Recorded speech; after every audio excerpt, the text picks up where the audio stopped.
सोचिए, हमारे चारों तरफ एक ऐसी ताकत है जो दिखती नहीं पर हमारी पूरी दुनिया को चला रही है। रिमोट से लेकर इलेक्ट्रिक कारों तक ये हर जगह है। कभी सोचा है कि ये छोटी सी चीज़ आखिर काम कैसे करती है?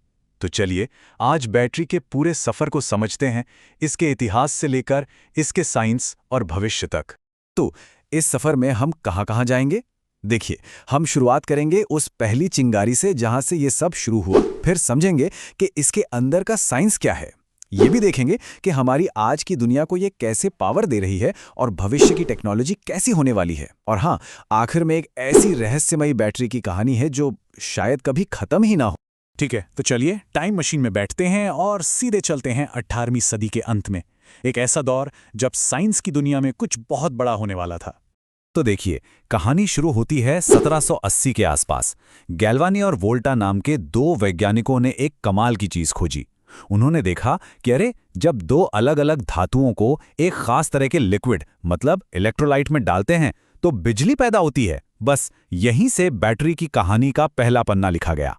इसके कुछ ही साल बाद दुनिया की पहली असली बैटरी बनी, जिसका नाम था वोल्टाइक पाइल। और फिर आया 1859 का साल, जिसने सब कुछ बदल दिया।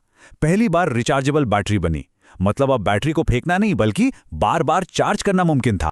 तो ये तो हुई इतिहास की बात, लेकिन असली सवाल तो ये है कि इस छोटे से डिब्बे के अंदर आखिर होता क्या है?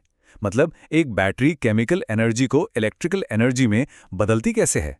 कोई जादू है या प्योर साइंस? देखिए, हर बैटरी के अंदर असल में 3 मेन खिलाड़ी होते हैं: एनोड, कैथोड और इलेक्ट्रोलाइट। इसको आसान भाषा में समझते हैं। एनोड वो हिस्सा है जहां से इलेक्ट्रॉन अपना सफर शुरू करते हैं। कैथोड वो मंजिल है जहां इलेक्ट्रॉन्स को पहुंचना होता है। और इलेक्ट्रोलाइट वो इन दोनों के बीच का एक सुपर हाईवे है। तो ये कोई जादू नहीं बल्कि एक बहुत ही कंट्रोल्ड केमिकल रिएक्शन है। जैसे ही हम डिवाइस ऑन करते हैं, एनोड पर एक केमिकल रिएक्शन होता है जिससे इलेक्ट्रॉन्स आज़ाद हो जाते हैं। ये इलेक्ट्रॉन्स हमारे डिवाइस के सर्किट से होते हुए कैथोड की तरफ भागते हैं। और इलेक्ट्रॉन्स का यही बहाव, यही रेस असल में बिजली का करंट है जो हमारे डिवाइस को चलाता है। सिंपल। चलिए, अब थ्योरी से बाहर निकलते हैं और अपनी रोजमर्रा की जिंदगी में आते हैं। उन बैटरियों को देखते हैं जिनसे हमारा दिन रात का वास्ता पड़ता है। यहाँ 3 सबसे कॉमन टाइप की बैटरियां हैं। सबसे पहले अल्कलाइन। ये हमारे टीवी रिमोट, घड़ियों और बच्चों के खिलौनों में मिलती हैं। सस्ती होती हैं, पर एक बार खत्म तो खत्म। फिर आती है लेड एसिड बैटरी। ये थोड़ी भारी भरकम होती हैं, जो हमारी कारों, ट्रक्स और घर के इन्वर्टर को पावर देती हैं। और आखिर में आज के जमाने की हीरो, लिथियम आयन बैटरी। जी हाँ, लिथियम आयन। इसी की वजह से आज हमारे स्मार्टफोन इतने पतले और हल्के हैं, लैपटॉप घंटों तक चलते हैं और इलेक्ट्रिक गाड़ियां सड़कों पर दौड़ रही हैं। इसकी सबसे बड़ी खासियत यह है कि ये वजन में हल्की होने के बावजूद बहुत ज्यादा एनर्जी स्टोर कर सकती है। इसी ने हमारी मॉडर्न दुनिया को एक तरह से पंख दिए हैं। तो लिथियम आयन तो आज की कहानी है, पर आने वाले कल में क्या है? बैटरी टेक्नोलॉजी का भविष्य कैसा दिखने वाला है? चलिए एक नजर डालते हैं।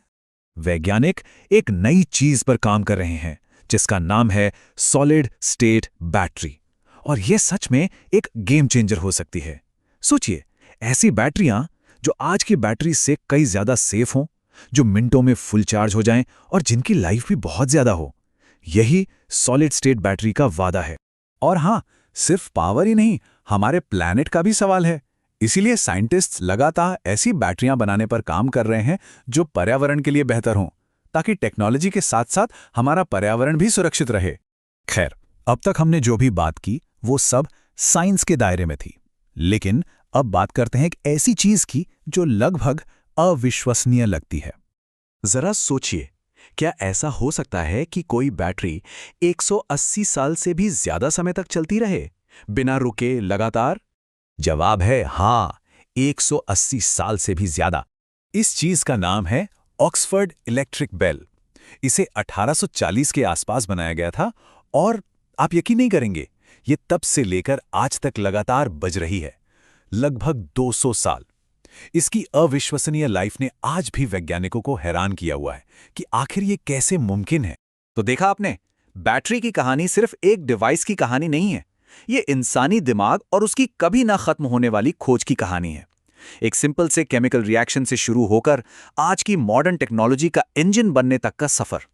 और ये सफर हमें एक बहुत बड़े सवाल पे लाके खड़ा कर देता है जैसे जैसे हमारी टेक्नोलॉजी को और ज्यादा पावर की जरूरत पड़ रही है, वो भी छोटी से छोटी जगह में, तो बैटरी की दुनिया में अगला बड़ा इनकलाब क्या होगा, कैसा दिखेगा वो?